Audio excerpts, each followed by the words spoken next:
A'udzubillahi minasyaitonirrajim. Bismillahirrahmanirrahim. Assalamualaikum warahmatullahi wabarakatuh. Alhamdulillahirabbil alamin wassalatu wassalamu ala asrofil anbiya'i wal mursalin wa ala alihi wa sahbihi ajma'in, amma ba'du. Bagaimana kabar adik-adik sekalian? Semoga selalu diberikan kesehatan, diberikan semangat untuk menuntut ilmu, dan apa yang kita pelajari semoga bermanfaat untuk diri kita maupun orang lain, juga orang tua kita, dan semoga ilmu yang kita amalkan dalam sehari-hari insyaallah akan menjadi amalan, akan diterima oleh Allah Subhanahu wa taala. Oke, pada pertemuan kali ini kita akan membahas surah Al-A'la, yaitu surah ke-87 dalam Al-Qur'an yang terdiri dari 19 ayat yang termasuk golongan surah Makkiyah, diturunkan sesudah At-Takwir. Nah, lalu nama Al-A'la diambil dari kata Al-A'la yang terdapat pada ayat pertama yang berarti yang paling tinggi. Selanjutnya, Muslim meriwayatkan dalam kitab Al-Jumu'ah dan diriwayatkan pula oleh Ashabus Sunan dari Nu'man ibnu Masyir bahwa Rasulullah Shallallahu Alaihi Wasallam pada sholat 2 hari raya, yaitu Idul Fitri dan Idul Adha, dan sholat Jumat, membaca surah Al-A'la pada rakaat pertama dan surah Al-Ghasyiyah pada rakaat kedua. Nah, dalam riwayat lain dikatakan surat ini merupakan surat yang paling disukai atau paling sering dibaca oleh Nabi Shallallahu Alaihi Wasallam. Ingat, paling sering, bukan selamanya beliau membaca surah ini pada ayat pertama. Artinya surah ini sunnah hukumnya kita bacakan, artinya kita mendapatkan pahala yang lebih jika kita membaca surah Al-A'la pada rakaat pertama di sholat Idul Fitri, Idul Adha maupun sholat Jumat, juga sholat witir. Nah,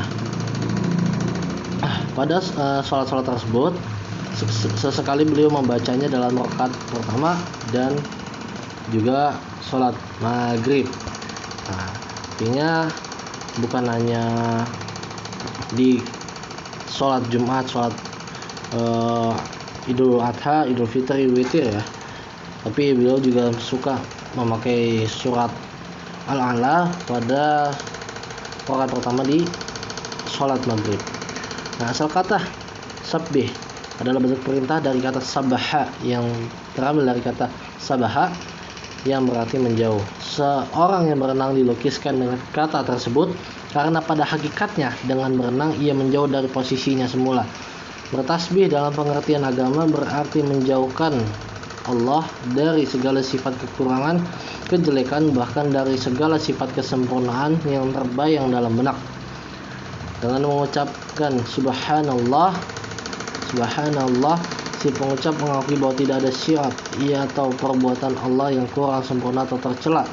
Tidak ada ketetapannya yang tidak adil baik terhadap orang atau makhluk lain maupun terhadap si pengucap.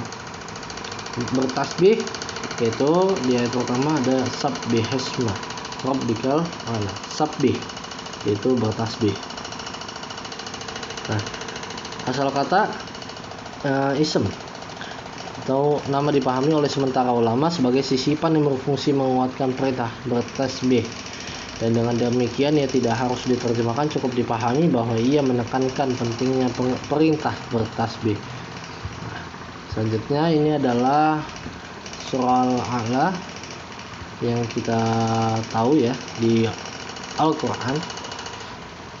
Nah, untuk buat kalian kan punya Al-Quran atau juz amalnya, bisa dibuka surah Al-A'la ini, bisa dibaca dan diamalkan. Insyaallah pahala untuk kita semua. Nah, selanjutnya terjemahan dengan menyebut nama Allah yang Maha Pemurah lagi Maha Penyayang. Bismillahirrahmanirrahim. Nah, ayat pertama, sucikanlah nama Tuhanmu yang maha tinggi. 2, yang menciptakan dan menyempurnakan penciptanya. 3, dan yang menentukan kadar masing-masing dan memberi petunjuk. 4, dan yang menumbuhkan rumput-rumputan. 5, lalu dijadikannya rumput-rumput itu kering kehitam-hitaman. 6, kami akan membacakan Al-Quran kepadamu Muhammad maka kamu tidak akan lupa, kecuali kalau Allah menghendaki. Sesungguhnya Dia mengetahui yang terang dan yang tersembunyi. 7. 8. Dan kami akan memberi kamu taufik kepada jalan yang mudah. Yang 9. Oleh sebab itu berikanlah peringatan, karena peringatan itu bermanfaat. 10. Orang yang takut kepada Allah akan mendapat pelajaran. 11. Orang-orang yang celaka atau kafir akan menjauhinya. 12. Yaitu orang yang akan memasuki api besar atau neraka. 13. Kemudian dia tidak mati di dalamnya dan tidak pula hidup. 14. Sesungguhnya beruntunglah orang membersihkan diri dengan beriman. 15. Dan dia ingat nama Tuhannya, lalu ia sembahyang atau sholat. 16. Tetapi kamu orang-orang kafir memilih kehidupan duniawi. 17. Sedang kehidupan akhirat adalah lebih baik dan lebih kekal. 18. Sesungguhnya ini benar-benar terdapat dalam kitab-kitab yang dahulu. Dan 19. Yaitu kitab-kitab Ibrahim dan Musa. Ibrahim dan Musa.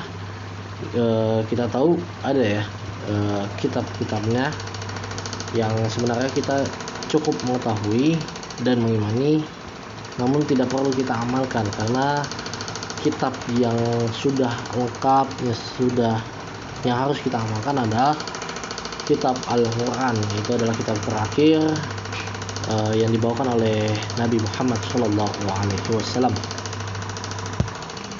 Nah, selanjutnya Imam Tabrani telah mengetengahkan sebuah hadis melalui Ibnu Abbas radhiyallahu anhu yang telah menceritakan bahwa Nabi SAW apabila kedatangan malaikat Jibril membawa wahyu, maka sebelum malaikat Jibril selesai menyampaikan wahyunya, Nabi SAW telah mulai membacanya dari awal karena khawatir lupa.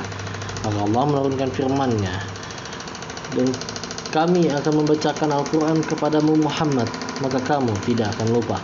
Quran Surah Al-A'la ayat 6. Di dalam sanad hadis ini terdapat Juwaibir yang dikenal sebagai perawi yang amat dhaif atau lemah. Nah, kalau kita belajar hadis dhaif atau lemah ini tidak bisa kita gunakan, ya, apalagi hadis palsu atau maudhu'.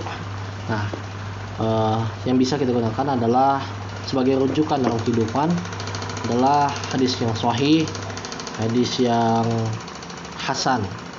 Hadis sahih dan hasan itu, hasan pun masih bisa digunakan. Nah, biasanya kalau kita melihat atau mengetahui seperti diriwayatkan oleh Ibnu Abbas, diriwayatkan oleh Imam Muslim, diriwayatkan oleh Bukhari, itu biasanya atau pasti ya itu sahih. Nah, selanjutnya pokok-pokok isinya yang pertama perintah Allah untuk bertasbih dengan menyebut namanya. Tadi pada ayat pertama ya, Sabbihisma rabbikal a'la. Lalu kedua, Nabi Muhammad SAW sekali-sekali tidak lupa pada ayat-ayat yang dibacakan kepadanya. 3. Jalan-jalan yang menjadikan orang sukses hidup di dunia dan akhirat. 4. Allah menciptakan, menyempurnakan ciptaannya, menentukan kadar-kadar, memberi petunjuk dan melengkapi keperluannya sehingga tercapai tujuannya. Di surah ini kita tahu berarti banyak sekali manfaat yang dapat kita ambil, banyak hikmahnya, banyak pesan-pesan yang dapat kita ambil bahwa dunia ini hanyalah sementara, di mana pada akhirnya kita akan kembali dan akan dibangkitkan di akhirat nanti, di mana kita akan kekal hidup di sana. Dan maka dari itu kita tidak boleh yang namanya mati dalam keadaan kafir, dan selalu beriman kepada Allah Subhanahu wa taala agar dan juga selalu mengerjakan sholat dan amal-amal kebaikan lainnya agar kita dapat mendapatkan surganya Allah Subhanahu wa taala.